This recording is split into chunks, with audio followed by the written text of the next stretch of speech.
हमारा देश भारत विश्व में आबादी के मामले में चीन के बाद दूसरे स्थान पर आता है।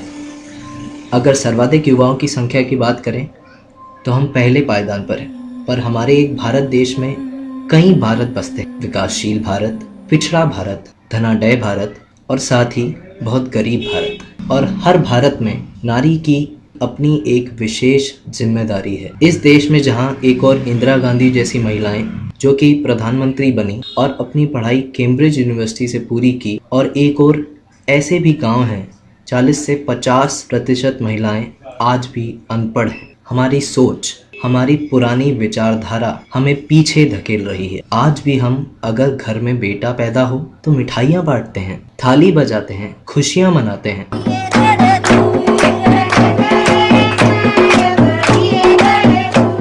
पर अगर घर में बेटी पैदा हो तो एक तरह का मातम, सन्नाटे का सा नज़ारा नजर आता, जैसे कि कोई बड़ा पाप हो गया हो। आखिर ऐसा क्यों? देश में 1981 से 2011 के बीच बालिकाओं की संख्या बालकों की तुलना में तेजी से गिरी है, तो बालक बालिका अनुपात और बिगड़ने का संकेत होने के साथ ही काफी चिंताजनक है। सरकार अध्ययन सेंसस के मुताबिक वर्ष 2011 में हर 1000 लड़कों पर सिर्फ 914 लड़कियां ही रह गई हैं। एक नज़र में ऐसा नहीं लगता कि यह अनुपात कोई चिंताजनक है, लेकिन यदि तुलना 10 करोड़ लड़कों के साथ करते हैं तो यह फर्क बहुत ज्यादा हो जाता है। मोटी बात यह है कि पिछले 30 से 40 सालों में करीबन 3 करोड़ लड़कियों की गर्भ में ही हत्या हो गई। अब बात करें देश में भौगोलिक तौर पर, तो यह समस्या वर्ष 1981 में इन इलाकों में शुरू हुई और इसके बाद 1991 में फैलकर और जगह पहुंची। वर्ष 2001 में और अब 2011 में तकरीबन पूरी भारत माता अपनी बेटियों के खून से रंग चुकी है। ज्यादातर लोगों का मानना है कि भ्रूण हत्याओं की समस्या शहरों में कम, गांव में ज्यादा है। गरीब और अनपढ़ लोग इसकी जड़ हैं, लेकिन ऐसा नहीं है। सेंसेक के अनुसार इस समस्या की शुरुआत गांव, कस्बों में नहीं बल्कि दिल्ली, चेन्नई जैसे बड़े शहरों में हुई है, और वहाँ भी गरीब नहीं बल्कि पढ़े लिखे और समृद्ध लोगों ने इसकी शुरुआत की। श्री राजेश जैन, जो कि पेशे से वकील हैं, वह अपने पिछले 10 सालों से महिला उत्पीड़न के केस भली भांति देख रहे हैं। आइए उनसे मिलते हैं और जानते हैं कि कन्या भ्रूण हत्या के विषय में उनकी क्या राय है। यह समस्या 1970 के दशक में स्टार्ट हुई और हमारे देश में उस समय यह माना जाता था कि सारे देश की जितनी भी समस्याएं उनकी बेसिकली उनकी जो है वो बेसिकली जो जड़ है वो पॉपुलेशन है। और उसी समय ऑल इंडिया इंस्टीट्यूट द्वारा एक पेपर छापा था जिसमें यह बताया गया था कि हमारे देश के लोग लड़के चाहते हैं और लड़कियां बिना मतलब के पैदा हो रही हैं। क्योंकि जब लोग लड़के चाहते हैं तो आबादी को कम करने के लिए लड़के ही पैदा करें और लड़कियां नहीं पैदा करें, तो ये जो आबादी बढ़ने की समस्या है वो समस्या ऑटोमेटिक सॉल्व हो सकती है। देश भर में एक बड़ा प्रोग्राम उपलब्ध करवाया गया।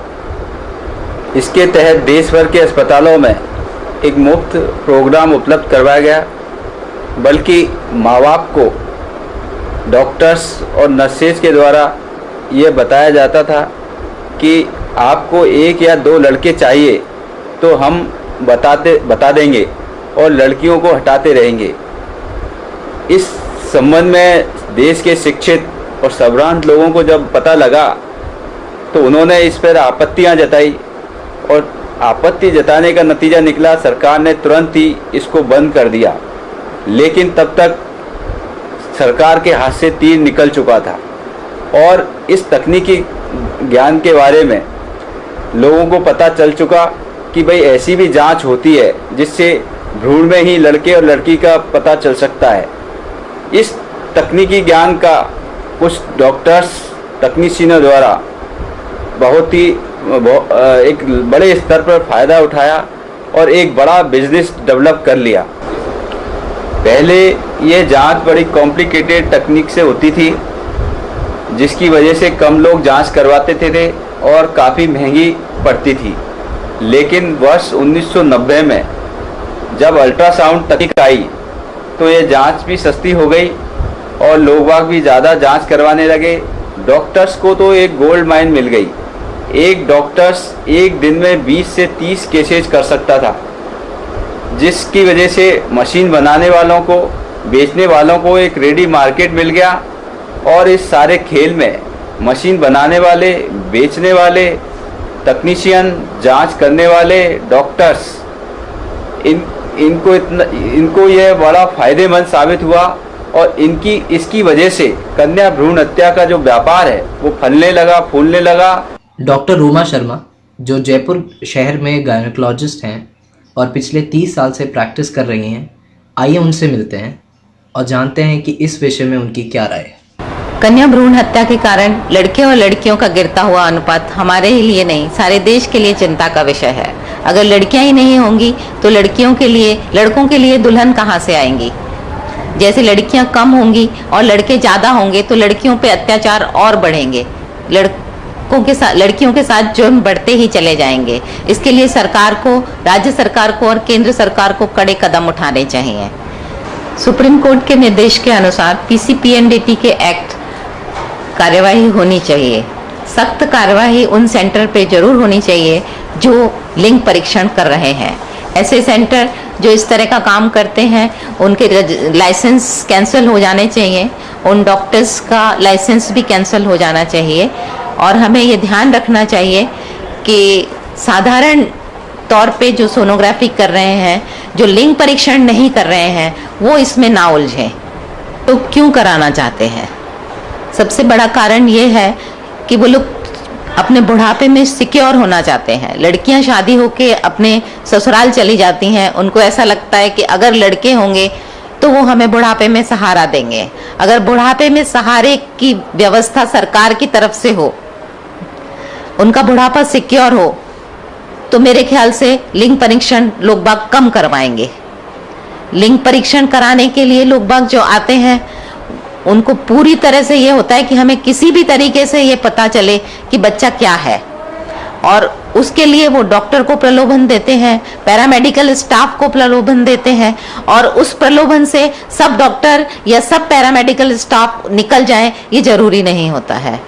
जो लोग हमारे पास लिंग परीक्षण के लिए आते हैं उन्हें शायद ये चीज़ का पता नहीं है कि वो समाज में कितनी बड़ी समस्या को जन्म दे रहे हैं।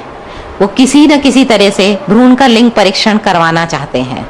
कई बार ऐसा कहते हैं कि हमारा पहला बच्चा है, हम अबॉर्शन नहीं कराएंगे, प्लीज़ हमें बता दीजिए कि हमारा होने वाला बच्चा क्या है।